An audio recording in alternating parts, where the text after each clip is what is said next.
The definitive meaning of improvement is all about changes, positive changes, sculpted transitions, blossoming evolutions. So many of us think that improvement is all about adding in all the good stuff, the cultivating habits, the productive endeavors, the uplifting attitude.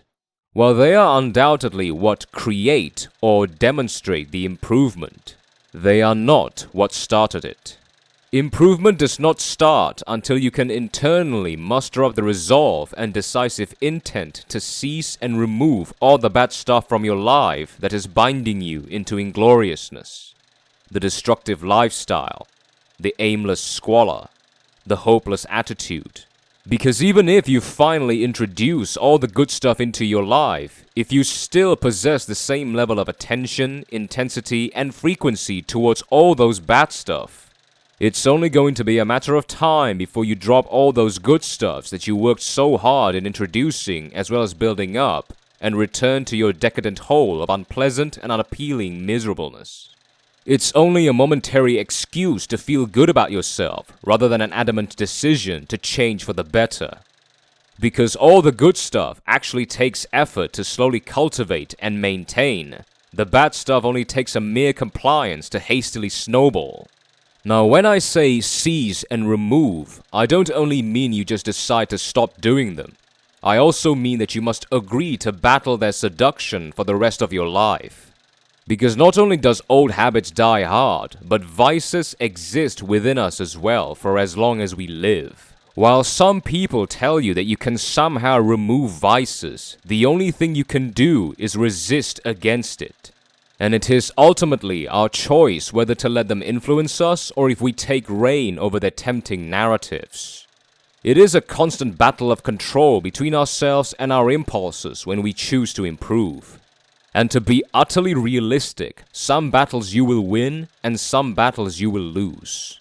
But what matters is that you continue to fight and become more and more aware of the forces within you that is either trying to just give you a nice breather or is trying to steer you completely off the cliff.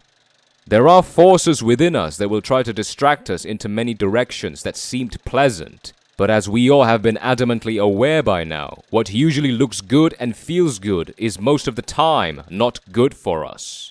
That is why merely introducing good habits into your life is not enough. You have to make the definitive resolve and determination to both stop and continue to fight against whatever degrading things that you have been doing all these years that had reduced your potentially great existence into a mere speck of triviality. Maybe some of you think I'm being too serious about this, or I'm just making a big deal out of this path of improvement.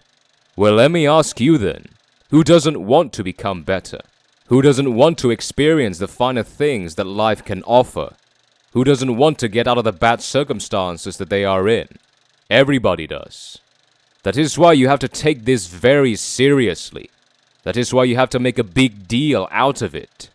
Because improvement is the only thing we can do to make things better, to make our physical and mental health better, to make our approach to life better, to make our decision-making better, to make our careers better, to make our finances better, to make our relationships better. Life itself is all about change, and all of us want that change to be as favorable as possible.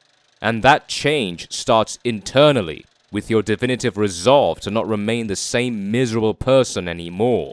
As I've said a few years ago in a video about responsibilities, whatever you do, you acquire, accumulate, and maintain. Whatever you don't do, you concede, dissipate, and mistreat. So choose what is worth it for you to do and what is beneficial for you to not do. That is the first law of improvement. Thank you for watching.